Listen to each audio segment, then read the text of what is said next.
ಶುಭೋದಯ, ನಮಸ್ಕಾರ. Welcome to Yoyo Kannada. ಸ್ನೇಹಿತರೆ, ಕರ್ನಾಟಕದ ಜಿಲ್ಲಾವಾರು ಹವಾಮಾನ ಮತ್ತು ಮಳೆಯ ಅಪ್ಡೇಟ್. ಯಾವ ಜಿಲ್ಲೆಗಳಲ್ಲಿ ಭಾರಿ ಮಳೆಯ ಸಾಧ್ಯತೆ ಇದೆ, ಎಲ್ಲೆಲ್ಲಿ ಸಾಧಾರಣ ಮಳೆಯ ನಿರೀಕ್ಷೆ ಇದೆ ಎನ್ನುವುದನ್ನು ಇದೀಗ ತಿಳಿದುಕೊಳ್ಳೋಣ. ಮೊದಲಿಗೆ ಕರಾವಳಿ ಕರ್ನಾಟಕ. ಉತ್ತರ ಕರ್ನಾಟಕ, ಉಡುಪಿ ಮತ್ತು ದಕ್ಷಿಣ ಕನ್ನಡ ಜಿಲ್ಲೆಗಳಲ್ಲಿ ಇಂದು ಗುಡುಗು ಮಿಂಚಿನೊಂದಿಗೆ ಉತ್ತಮ ಮಳೆಯಾಗುವ ಸಾಧ್ಯತೆಗಳಿವೆ. ಕೆಲವು ಕಡೆ ಬಲವಾದ ಗಾಳಿ ಬೀಸುವ ಸಾಧ್ಯತೆಗಳು ಕೂಡ ಇವೆ. ಸಮುದ್ರ ತೀರ ಪ್ರದೇಶದ ಜನರು ಹಾಗೂ ಮೀನುಗಾರರು ಎಚ್ಚರಿಕೆ ವಹಿಸುವುದು ಸೂಕ್ತ.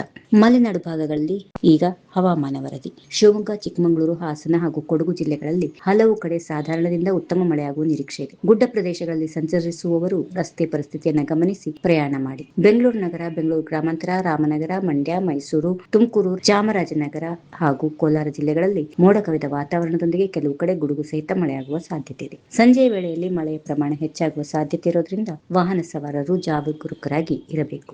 ಉತ್ತರ ಒಳನಾಡು ಕರ್ನಾಟಕದ ವಿಷಯ. ಬೆಳಗಾವಿ, ಧಾರವಾಡ, ಹಾವೇರಿ, ಗದಗ, ವಿಜಯಪುರ, ಬಾಗಲಕೋಟೆ, ಕೊಪ್ಪಳ, ರಾಯಚೂರು, ಯಾದಗಿರಿ, ಬೀದರ್, ಕಲಬುರಗಿ ಹಾಗೂ ಬಳ್ಳಾರಿ ಜಿಲ್ಲೆಗಳಲ್ಲಿ ಕೆಲವು ಕಡೆ ಚದುರಿದ ಮಳೆಯಾಗುವ ಸಾಧ್ಯತೆ ಇದೆ. ಕೆಲವು ಪ್ರದೇಶಗಳಲ್ಲಿ ಗುಡುಗು ಅಥವಾ ಬಲವಾದ ಗಾಳಿ ಬೀಸಬಹುದು. ಇಂದು ರಾಜ್ಯದ ಬಹುತೇಕ ಭಾಗಗಳಲ್ಲಿ ಮೋಡ ಕವಿದ ವಾತಾವರಣ ಮುಂದುವರಿಯಲಿದ್ದು, ಕೆಲವು ಜಿಲ್ಲೆಗಳಲ್ಲಿ ಉತ್ತಮ ಮಳೆಯಾಗುವ ಸಾಧ್ಯತೆ ಇದೆ. ಅಗತ್ಯವಿಲ್ಲದಿದ್ದರೂ ಭಾರಿ ಮಳೆಯ ಸಮಯದಲ್ಲಿ ಹೊರಗಡೆ ಓಡಾಡುವುದನ್ನು ತಪ್ಪಿಸಿ. ಮಳೆಯ ಸಂದರ್ಭದಲ್ಲಿ ವಿದ್ಯುತ್ ಕಂಬಗಳು, ದೊಡ್ಡ ಮರಗಳು ಹಾಗೂ ನೀರು ನಿಂತಿರುವ ಪ್ರದೇಶಗಳ ಬಳಿ ಹೆಚ್ಚು ಎಚ್ಚರಿಕೆ ವಹಿಸಿ. ಕರಾವಳಿ ಜಿಲ್ಲೆಗಳಲ್ಲಿ ಉತ್ತಮ ಮಳೆಯ ಸಾಧ್ಯತೆ ಇದೆ.